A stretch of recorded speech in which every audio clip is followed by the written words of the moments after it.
Olá, meu nome é Pablo Vilaço, sou crítico de cinema e fundador do site Cinema em Cena e eu vou falar hoje sobre Assassino por Acaso, o filme novo dirigido pelo Richard Linklater. Mas antes de falar sobre o filme, eu já vou deixar um convite. Na próxima quarta-feira, dia 19 de junho, nós vamos lançar um Cenas em Detalhes novo, que é sobre Cisne Negro e assim, tá imperdível. Então não deixem de conferir. Vai ser lançado na quarta-feira, dia 19, às 18 horas.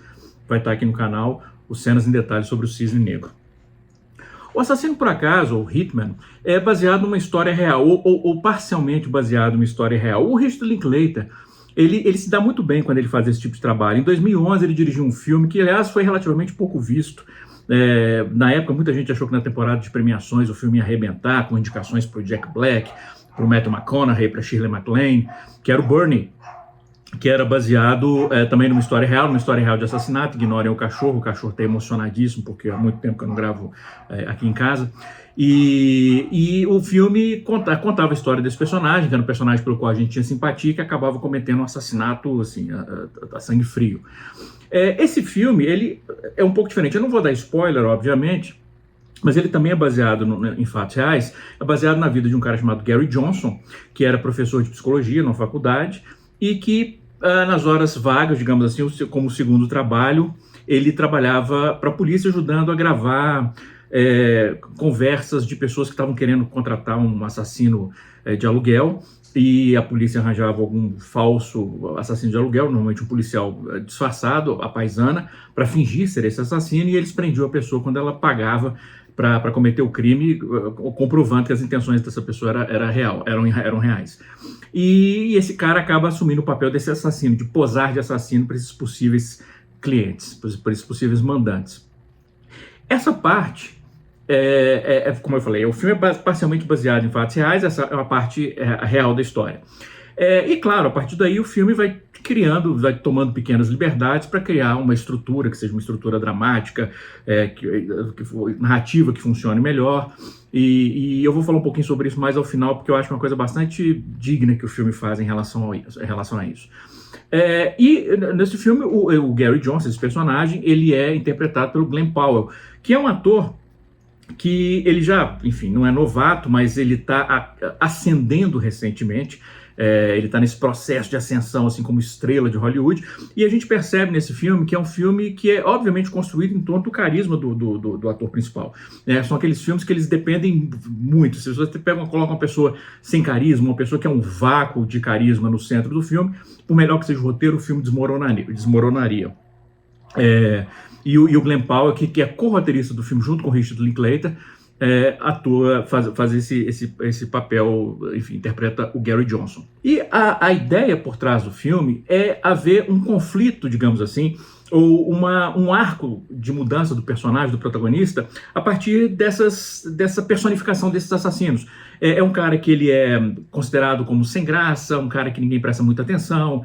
É claro que aí tem a liberdade, né? Porque você pega o Glen Powell, obviamente, é um astro de Hollywood, um cara com o corpo todo musculoso, um cara bonito e tal, mas são aquelas coisas. É igual você aceitar a Margot Robbie como em certos filmes, como igual a Ellen Mirren fala no Barbie, né?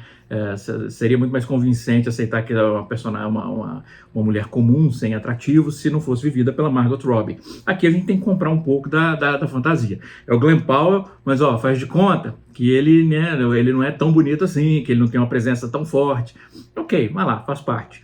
E é um cara que ele é divorciado, mas continua amigo da ex-esposa, e ela tenta ajudá-lo, inclusive, a encontrar paixões, porque ela acha que ele é incapaz de ter grandes paixões, assim.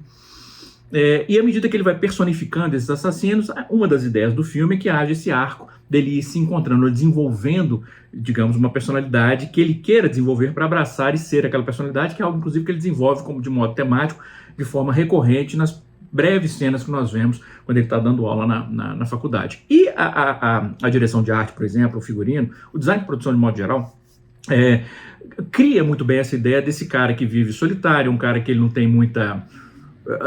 Ele não tem uma vida social muito ativa. Quando você vê, por exemplo, a mesa da cozinha dele, tem uma mesinha, é uma mesinha para uma pessoa só, não tem nem outra cadeira para outra pessoa. Então você vê que é um cara que não só ele é solitário, mas é um cara que ele não tem nem interesse ou perspectiva de trazer outra pessoa para sua vida. Eu gosto disso, quando o filme comunica a partir de um detalhe do cenário, sem precisar falar, né? Pô, ele está numa mesa na casa dele, mas é uma mesa pequenininha com uma cadeira só. A gente já percebe que ele já não é um foco de interesse dele se envolver com outras pessoas, trazer e tal. Claro que você também pode tirar uma série de conclusões a partir do fato que ele tem dois gatos. Um chama Ego, o outro chama Id.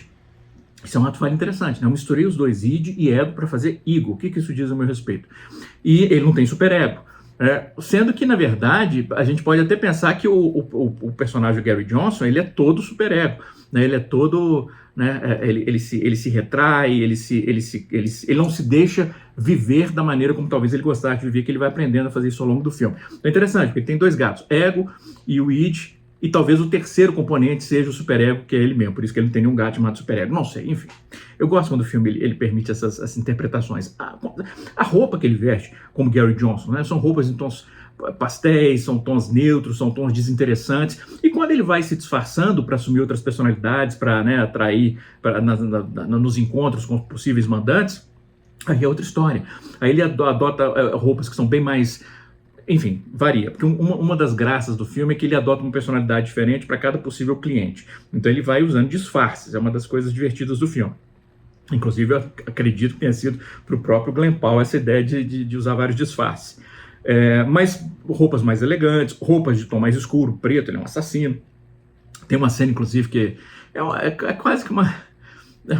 enfim, é divertido porque ele se veste, obviamente, de Patrick Bateman, né? A versão Patrick Bateman que o Christian Bale viveu no Psicopata Americano, né? Porque não só o figurino, mas o jeito de falar, o sorriso, as inflexões. Então ele está fazendo um cosplay do Patrick Bateman. Mas isso é bacana, porque o filme ele não se leva a sério, uma das coisas importantes, porque a premissa do filme poderia muito bem servir a um drama ou a um suspense, né? Mas não, o filme ele tem como propósito final ser uma comédia, mas não uma daquelas comédias de riso, de gargalhada, né, de riso aberto, mas daquele tipo de comédia, hoje tá difícil sair, daquele tipo de comédia que faz você ficar sorrindo enquanto está vendo o filme, você se identificar com os personagens, gostar dos personagens, torcer para que as coisas deem certo, enfim, e não você ficar gargalhando e tal. E o Glen Powell, ele faz um bom trabalho, eu não vou dizer, não vou fingir aqui que ele é o ator mais versátil do mundo, que ele é capaz de criar personalidades absolutamente contrastantes.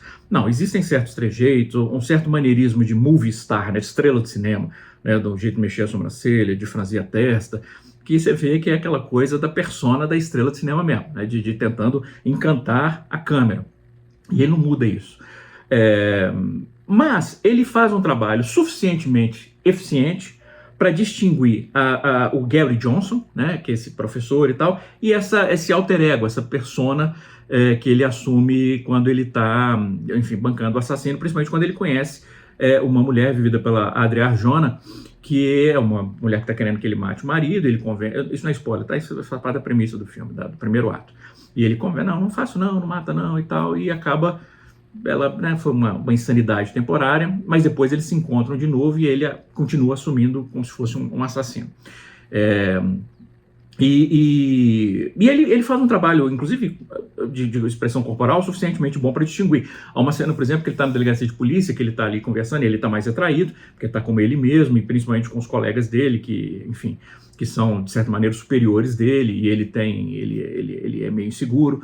E aí o jeito dele estar sentado na cadeira, com a perna bem fechada, a mão segurando com as duas mãos uma xícara em cima da... Então você vê que é uma postura retraída, uma postura de quem não se abre, que é completamente diferente quando ele está como o Ron, que é esse alter ego, que seria esse assassino profissional. Então ele faz esse trabalho, que é um trabalho bacana. Não vou dizer, como eu falei, que ele muda completamente, ele brinca com sotaques, né? Mas a maior parte do tempo são as maquiagens, os disfarces que fazem a maior parte do trabalho. Mas ele tem, o que é mais importante do que isso, é que, como eu falei, ele é carismático e ele cria uma química boa, uma dinâmica boa com a Adria Arjona, que é o interesse romântico dele no filme. E ela faz um trabalho muito bom. Eu diria, inclusive, que para mim ela é o grande destaque do filme. Né? Porque o papel dele é um papel mais chamativo. É um cara que se disfarça, um cara que finge que é assassino e não sei o que e tal. Ela não. No papel, seria uma personagem muito fácil de ser apagada. E ela não, ela confere vida à personagem, não só vida, ela confere inocência à personagem. Quando eles estão conversando pela primeira vez, por exemplo, o jeito dela olhar para ele, com os olhos bem abertos, assim, uma expressão de né, assim, de quem está fora do seu elemento, ao mesmo tempo uma sensação quase que de inocência. É importante para nos convencer de que aquela é uma personagem essencialmente boa, apesar dela estar ali querendo que ele mate o marido dela. E tem uma outra cena, não vou dar spoiler, não vou falar o que é a cena e tal, mas tem uma outra cena em que tem uma conversa entre os dois, e que é uma conversa bem delicada, que ela lança, a maneira como ela olha para ele ao longo da conversa, com um misto às vezes, vai alternando de cumplicidade, ou de desafio, ou de diversão, ou de choque. São os olhares dela que fazem essa cena funcionar. Vocês vão reconhecendo a cena quando vocês forem assistir. Mas é a performance dela que faz aquela cena funcionar tão bem como funciona. Ainda assim, é claro que o Richard Linklater, como um cara que ele conhece linguagem cinematográfica, conhece gêneros, ele sabe que tipo de personagem ele está tentando apresentar ali. Então, quando a primeira vez que ela surge em cena, por exemplo, ele nos apresenta ela numa contraluz, que deforma um pouco a figura dela, não chega a ser, vamos dizer assim, uma imagem clássica da femme fatale num filme noir.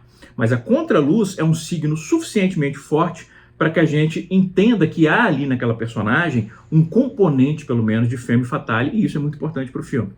Mas, como eu falei, a essência do filme é humor. Né? É um filme que ele sabe muito bem extrair humor, mas, repito, não um humor de gargalhada, humor através de situações ou de pequenas observações sobre o comportamento dos personagens. Por exemplo, a primeira vez que ele vai encontrar com um possível mandante, né, o cara desajeitado, aquela coisa, né, de tá ali encomendando um crime, então o cara vai entregar o dinheiro por cima da mesa, de repente se pega e coloca a mesa, né, então já estava com o dinheiro aqui, ele volta para entregar por baixo da mesa. É um momento de hahaha, que hilário. Não, mas é uma observação suficientemente divertida para que o espectador reconheça a humanidade daquilo e ria, né, com os personagens.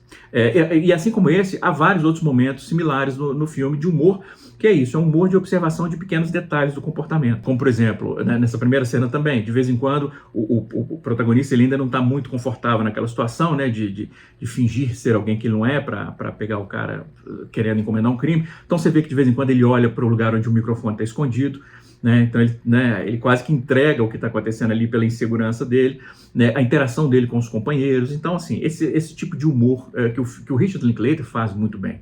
E claro, de um ponto de vista de estrutura narrativa, como eu falei, o filme toma algumas liberdades, que são liberdades para que ele tenha uma estrutura que funcione. Ele introduz complicações. Porque se for simplesmente, é um personagem que ele é obrigado, ou é obrigado não, mas ele passa a se disfarçar de assassino profissional para atrair pessoas que possivelmente encomendariam um crime, estão interessadas em encomendar um crime. E aí, onde está o conflito nisso? Então o filme cria complicações. Né? Não só nesse romance que surge, mas em outras complicações que eu, obviamente, não vou me atrever a contar para vocês. Mas que elas funcionam. Porque, até um dos motivos para não contar, primeiro é porque eu não falar spoiler, e segundo, porque se eu descrevendo, provavelmente soaria assim, não, forçaram a barra. Mas dentro da maneira como o Richard Linklater desenvolve a trama, funciona. Soa natural, é uma complicação que ela, não, é claro, não entendo por que isso aconteceria, e que leva a outra que você fala, não, eu entendo por que isso aconteceria, e assim por diante. Mas, e aí, de novo, repito, sem spoiler, mas eu acho muito honesto por parte do filme, porque afinal de contas aquela é a história de uma pessoa real, e que inclusive o protagonista tem o mesmo nome da pessoa real, que morreu inclusive antes do filme ficar pronto. O filme é dedicado a ele, o verdadeiro Gary Johnson, ele não chegou a ver o filme pronto. Mas nos créditos, o filme o filme totalmente deixa claro assim, o que eles inventaram. Porque é isso, é o cuidado e o respeito de inventar algo da vida do cara e deixar como se tudo fosse verdade. Então, o que ali, né, as coisas mais absurdas, digamos assim, que poderiam levar o espectador a falar, o filme faz questão de dizer, isso aí, eu gosto disso. Sabe? E isso não tira do filme. Porque de uma maneira ou outra, nós estamos vendo uma dramatização, nós não estamos vendo, ali não é um documentário. Então, que o filme, e todo filme faz isso, maior ou menor grau, quando é baseado em fatos reais. Aliás, na maior parte das vezes, faz coisas bem mais absurdas. Então, eu acho honesto isso por parte do filme. Enfim, eu acho ético. Né? E, além de tudo, como eu falei, é um filme que é muito eficiente e é divertido. É um filme agradável de ver, é um filme que você fica feliz de assistir. Né? É bom ver o Richard Linklater no seu elemento. É isso. Então, não se esqueçam de curtir o canal, comentar, inscrever, isso tudo é muito importante. E na quarta-feira que vem tem um Cenas em Detalhes imperdível. Um grande abraço e bons filmes.